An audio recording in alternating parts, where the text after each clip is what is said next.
את משתמשת כל הזמן במשחקי מילים, לוקחת אותם חלק מהזמן לפרשנות שהיא שונה מהפרשנות המקובלת. נכון. בכוונה. נכון, בסדר, אבל נכון זו לא תשובה טובה. כי זה השאלה. נכון זו לא תשובה. כן.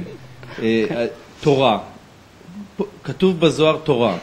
את מפרשת את זה, זה לא התורה שאתם מכירים, תורה, 5 תחום של תורה שאומרת תעשו ככה ותקומו בבוקר ותלכו, או מצוות או זה, אלא איזה כל מיני פרשנות מחוכמת של הוראות והרגשות ועוד כהנה וכהנה, לאורך כל הדרך. כל הגדרה שאני נותנת לך, אתה תיפגש בה בזוהר, או תיפגש בה בארי. לא המצאתי כלום. זאת אומרת, אני כרגע, כשאני אומרת לך, זה לא שאני משחקת במילים. אלא מה שאני מדגימה לכם, זה שבעצם כל פירוש של כל הנחת עבודה, שהיא בתוך מה שאני חושב שאני יודע, היא צריכה לעבור פירוק. ולכן אני לומד שפה חדשה. זאת אומרת, אין מילה, כולל השולחן, שהיא בעצם יש לה אותה משמעות, כפי שהרצון לקבל שלך, תפיסת המציאות שלך רואה אותה. שום דבר. אין שום קשר בין תפיסת המציאות של האגו שלנו, של הרצון שלנו, של המבנה התפיסתי שלנו, שקשור להגדרה של אותו מושג ברוחניות. זאת אומרת שכל מושג, מהמילה דלת ועד המילה שולחן, צריך לעבור פירוק, דקונסטרוקציה, כדי להיבנות מחדש במובן החדש שלו. וזה אמונה, כי זו שפה חדשה. והשפה הזו יש לה כוח של פירוק ושל הרכבה מחדש.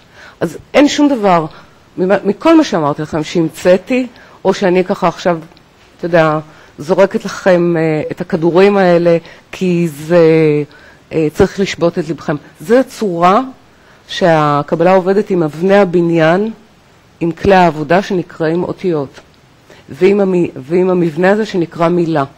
מה זו המילה, אמרתי, מה היא עושה? היא מורידה ממך, קודם כל, את מה שהסתיר לך. זאת אומרת, קודם כל אתה צריך להוריד את המעיל הזה, שאומר, אני הבנתי את זה. מה זה? שולחן אנחנו מסכימים. לא, אנחנו לא מסכימים. שולחן, זה נמצא, לפחות אני יכולה לתת לך את הרפרנס, נמצא בתוך קודש הקודשים. למה שמו שם שולחן? למה לא שמו שם עמוד? למה לא שמו שם הצטבה? למה בחרו במילה שולחן כדי לאפיין בעצם את כל הפנימיות של התהליך הזה שקורה בתוך המשכן או קורה בתוך זה? כי שולחן בעצם אומר, בהגדרה החדשה שלו, שמשם אני, אחרי ברור, אני יכול לשלח. כושר השילוח נקרא שולחן. לא שייך בכלל למה שאנחנו מכירים פה. זאת אומרת, עכשיו הייתי צריכה לפרק ולהרכיב מחדש. זאת אומרת, אני צריכה להבין שלימוד הקבלה עושה שני דבר, הוא מפרק אותי מהידיעות שלי. עכשיו, כשאני אצא החוצה, עדיין שולחן יהיה שולחן. אבל פה, בתוך הלימוד, אני צריך להרכיב שפה חדשה. אני צריך להרכיב תפיסה חדשה. וכל מה שידעתי עד עכשיו לא יעבוד בפנים, להפך. ועל זה אני צריך לשאול. ועל זה אני צריך לעורר ספק. ועל זה אני צריך לבנות איזושהי תשוקה כדי לדעת בעצם מה נסתר ממני. כי אני יודע הגדרה אחת על שולחן. וגם כן היא הגדרה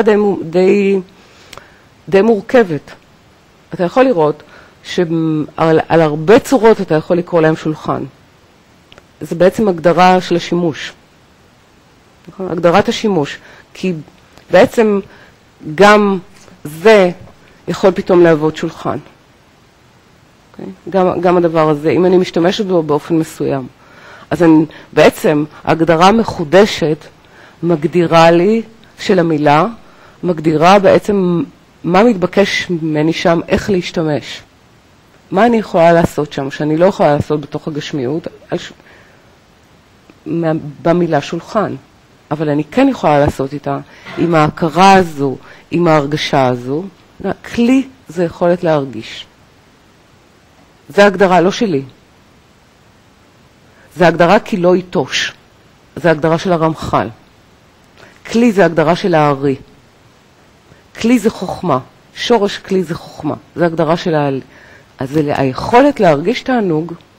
אז שום דבר ממה שאמרתי לכם פה, הכל זה בעצם חיבור או הבנה של משהו שאפשר להגיש אותו אליכם כצורת עבודה, כצורת עבודה שבעצם, אם אתם תרצו ותבחרו לשאול את השאלות, זה יהיה חלק מהאמצעים של העבודה שלנו.